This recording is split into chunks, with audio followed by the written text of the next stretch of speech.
Welcome back to Forged by Failure, the Hellsmiths of How Shoot tactics channel for average Hellsmith players like you and me. Today I'm going to go over a list review of a list I'm bringing to Old Man Winter's Grass RTT, which is a 14-player RTT. So shout out to JP Talbot for getting 14 players in our local area to get together for an RTT this weekend. It's a culmination of the Old Man Winter's Grass League, which I ended up going 3-2 with the Hellsmiths and trying a variety of lists throughout the way. So without further ado, let's get into the list, and I'll explain as I go through it my choices, what I'm trying to achieve with it, and how I think it's going to do.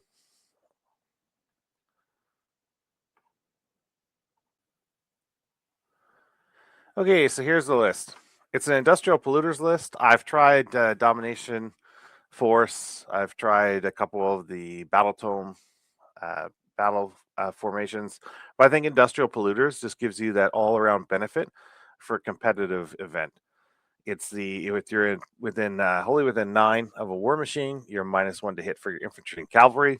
So just in case you come up against another Hellsmith list, or if you run into KO, Skaven, anything that has really high volume of shooting, your -1 to hit and shooting for your infantry and cavalry will help you get onto objectives or deliver your bull centaurs into combat. So I think it's a great choice, and I think the majority of lists are going to see industrial polluters run until we get whatever the next Scourge of Iran is. It's a 3-drop. I'm running Forbidden Power as a manifestation lore. I love the bridge. I've been playing with the bridge for the last couple of weeks. Being able to pull things out of combat, especially shooting units, is amazing. And I'll show you some tips and tricks for the Forbidden Power when we take this list on TTS in a couple of minutes. Battle Tactics, Intercept and Recover Massive Pass. I played around with Scouting. I played around with Restless Energy in the past couple of weeks, and I find the Scouting, sometimes you can get locked out in the map, and a lot of times you want to just save your Bull Centaurs, which is Scouting unit, or into an obscuring terrain, or you want to get your Infernal Cohorts onto objectives, start scoring points.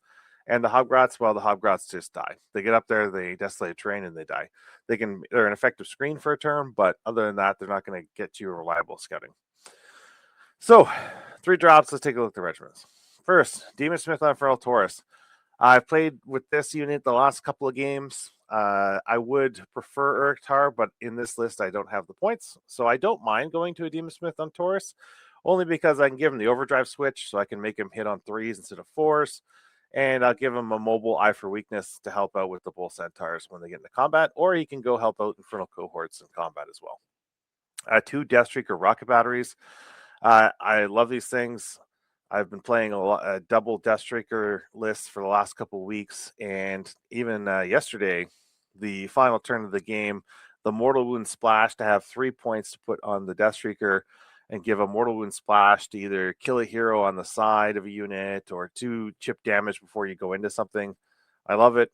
I think they're the best artillery we've got, and I do enjoy taking 2 of them, so 2 are going on the list. Infernal Razors, Blunderbusses. It's kind of a staple in most lists I play. I find the ability to obscure them and then pop them out and do damage great. It is finicky. They only move 4. I've talked about in previous videos that you have to kind of play around with a little quadrangle of 4-inch movement, but with some redeploys and with the War Despot from Scourge of Iran, you can make these guys work. Next unit, I have not played with these yet. Flame Hurlers, I played a 5-man unit at the start of the league, but I haven't really played a reinforced unit. This is a test. I don't know how they're going to do. I know they can put out a large volume of shots, and you can spike if you can roll a bunch of 4s on the wound, and it's useful for helping with control. So I see the role of these guys as helping with my mid-board fight if I'm into a contested objective where the opponent has some infantry on it, I've got some Infernal Cohorts on it, maybe we can get that control score brought down with the Flame Hurlers. If not, I view it as just extra wounds that we can deal via shooting. Next regiment, Scourge of Iran, War Despot. So I love the character, don't love the points, but I find when I'm going to take a bunch of infantry, especially shooting infantry that want to be able to retreat and shoot, or even a large Infernal Cohort that wants to retreat and charge, I'll bring him. I've given him the Gauntlets of Punishment, so he has 2 chances now. If you have a unit that's near him, visible 12, to do a bad D3 mortal wound roll, so he can do it off his War Scroll ability, and they can do it in the shooting phase off Gauntlets of Punishment. So I view it as extra chip damage. He's going to get up into the fray. help the blunderbusses, flame hurlers, or the cohorts in the midboard. Reinforced infernal cohort with hash type blades. These guys, I facilitate between using normal hash type blades with Scourge Iran version. Scourge Iran version, I like the extra rally, and it came in clutch the last couple games as well with 2 reinforced units of shooters and 2 rocket batteries. I have to run it with Infernal Cohort for Scourge Iran because there's the end of turn ability that lets you pull up to 3 models away and regen 3 wounds onto the rocket batteries or regen 3 guys into either the flame hurls or blunderbusses. I usually run these guys mid-board. They grab an objective, they sit on it, they do a little bit of battle. If they get lucky, they can rally themselves back. And then, turn 3, 4, 5, they're going to start whittling themselves down to help out with your bricks of shooting. Tormentor Bombard, love it.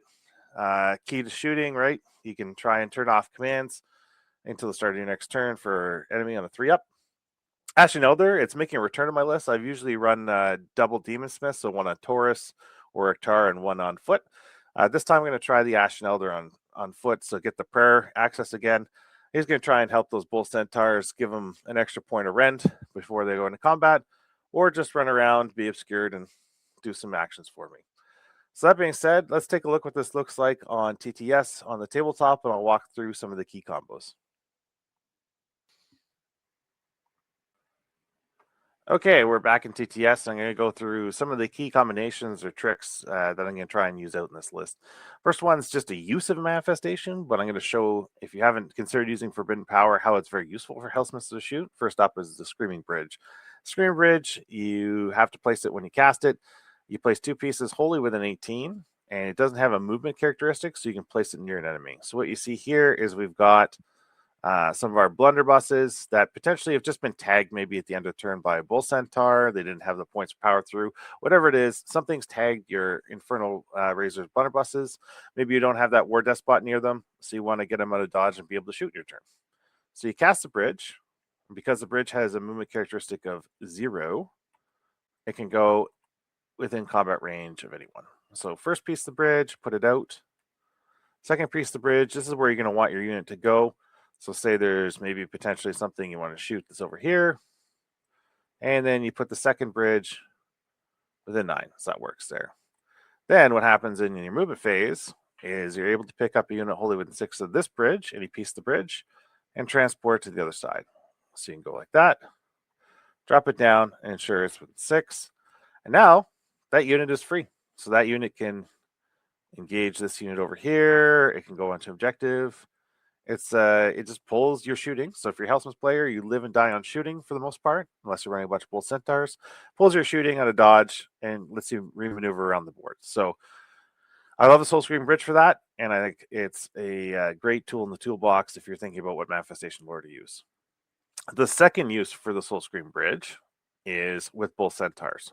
So say we have a couple Bull Centaurs that are in combat with something. You hit into it, you maybe were degraded on the way in, you don't have a bunch.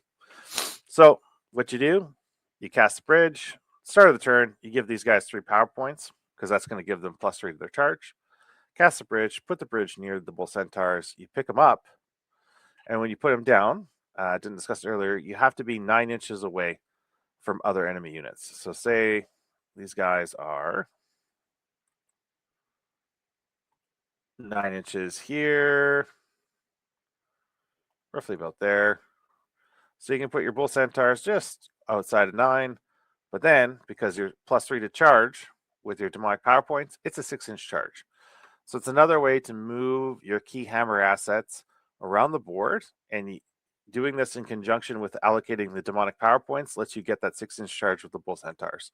So if you don't have a Demon Smith that lets them retreat and charge, say you're running Urktar like most people are, the bridge is another great way to pull your bulls out of combat. So highly recommend the bridge.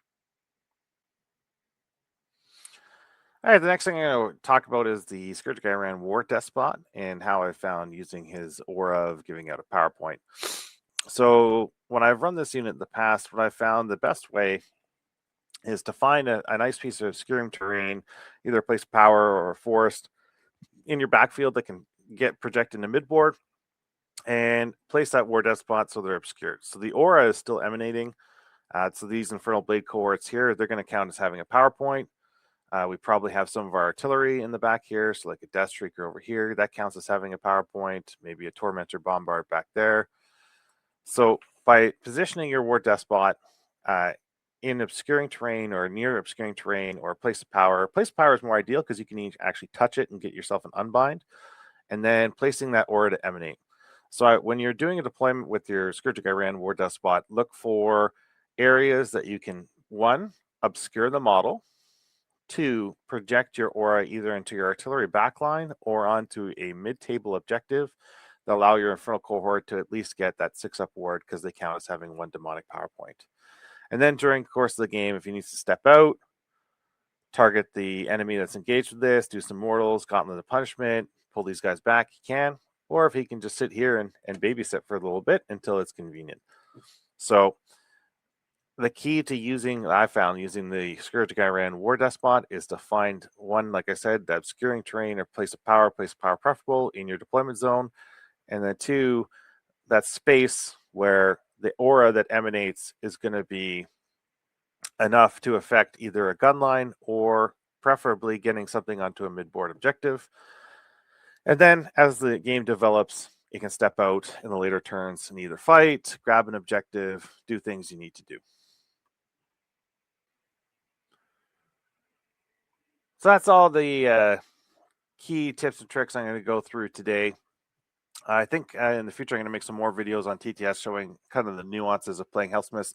If you want to see me make those videos, please leave suggestions what you'd like to see in the comments below, and I'll always look through them, always respond to you, and I'll get back to you on what I'll do next. So for now, we're going to leave this video here.